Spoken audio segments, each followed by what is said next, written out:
In 2014, I met my ex-girlfriend's family, and by 2015, we made our relationship official. Fast forward to late 2019, I discovered that she had deactivated her Instagram without telling me. I found out only when I tried to forward her a post, but couldn't locate her account. When I confronted her, she explained that she deactivated it because a work friend, let's call him X, had been harassing her by tagging her in posts and hitting on her. I had known about X for a few months since we attended one of his work events together. I wanted to confront him, but she told me not to, fearing drama with her colleagues. So I let it go. Then, COVID hit. In March, she told me she'd been laid off and needed to move back to her hometown due to financial issues. I couldn't help at that moment as I was busy with home renovations, but I had supported her financially when she first moved to my city. I offered to help her again later when I was more stable, but she refused to move in with me because I lived in the suburbs and she preferred the city center. Our distance grew, and during the months we were apart, she became distant and cold, staying up late and going out often despite the pandemic. One day in May, while hanging out at her place, I noticed her phone buzzing with messages while she was in the bath.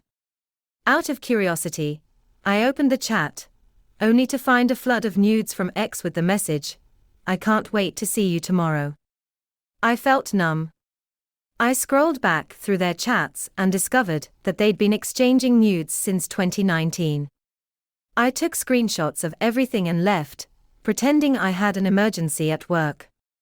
I was devastated. My previous relationship also ended in infidelity, and experiencing this again was deeply painful. The next day, as I was going through our old chats, I realized that she had blocked me on Instagram under the guise of deactivating her account. I created a new account to check, and sure enough, her account was active and public. That was the final straw. I felt nothing but indifference. I deleted all traces of her from my phone and laptop. I met up with her, showed her the evidence, and ended the relationship on the spot. I blocked her everywhere, informed my family and friends to ignore her, and moved on. Mutual friends tried to get me to reconcile with her, but I firmly told them to stop bringing her up, or I'd cut ties with them too.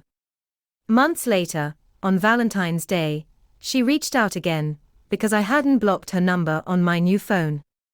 She had the audacity to ask for help with rent. I blocked her immediately. I couldn't believe I once loved someone who didn't show any remorse after cheating. I'm grateful for the support from my friends and community. They now understand why I ended things and no longer mention her.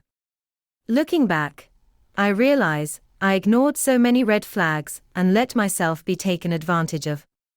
I thought I could be her provider and make the relationship work, but in the end, I unintentionally dodged a bullet.